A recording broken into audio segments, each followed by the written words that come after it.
It's time again for another installment of the basics, and on today's show, in regards to the Star Trek CCG, I want to show everyone Borg drones in the personnel cards that they really need to put in a Borg deck if you're thinking of creating one or if you want to improve one.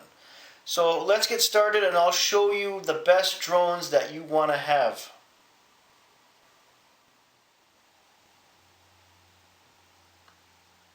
Now, some of these drones are from my personal Borg deck, and some of them are drones that I have substituted or rotated in from time to time throughout gameplay. Mainly because even though I have a lot of drones that stay in my deck because they're that good, I also like to swap out a few here and there to keep things interesting. And also, most of these are from the First Contact expansion, some are promos, and some are from Voyager. Starting with these three generic drones, so we have a blue, green, and another blue in terms of the color icon, or subcommands in this case. We have the Procurement Drone, 1 of 11. He may steal any unattended equipment cards present where he is. He also may download a Borg equipment card in place of a card draw. The Survey Drone, 16 of 19, may acquire artifacts if on same planet or aboard a ship at same space location. That could be huge. 11 of 12, he's a connectivity drone, may download Borg vinculum here in place of a card draw. Also has some nice skills, computer skill, engineer, and biology. And you get into some of the red icon or subcommands Borg drones, and I've talked about these on previous shows where some will give you shields +2 on your ship, cumulative. You can download a simulation tubules with the Talon drone. The assault drone, where present, your Borg are each strength +2, cumulative.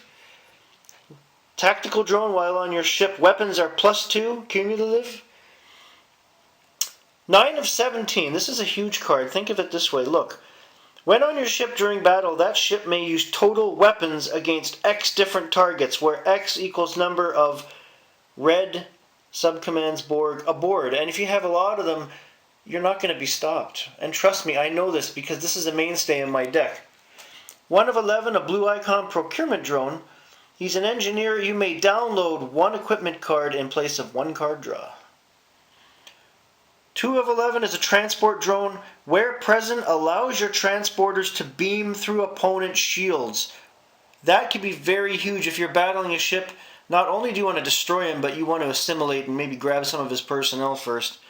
And finally, 9 of 11, he's an Interlinked Drone. Allows all Borg in the hive present with a blue subcommand Borg to share skills. Each such Borg has every shared skill at its highest level.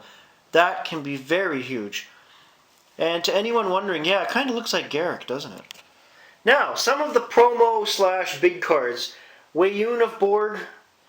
So many great attributes, plus while on your ship, weapons or shields are +4 against Dominion. Of course, he has all 3 colors of subcommands.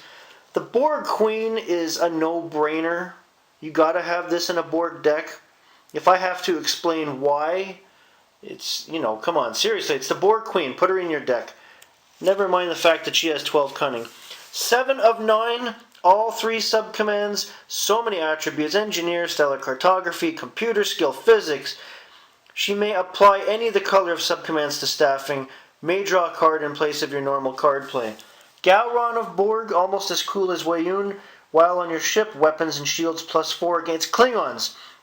A lot of strength, a lot of attributes. He's also a VIP.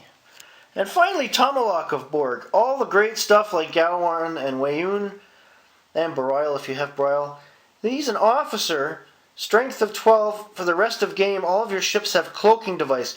Borg with cloaking device. And obviously, while on your ship, weapons and shields +4 against Romulans. What's not to like with any of these Borg drones and or special personnel? Now, as I've mentioned on previous episodes that deal with the Star Trek CCG, and the same rules apply here when you're putting personnel in a Borg deck, you need to know beforehand what your Borg deck is going to be about. Is it going to be a destruction deck? Is it going to be a simulation deck? Are you going to mix a little of both? Are you going to do a lot of time traveling? Those questions, when answered, will determine the personnel, i.e. drones, and special Borg VIPs that you put in that deck. So you really got to think this one through, more so with the Borg than any other affiliation. Have a great day, everybody.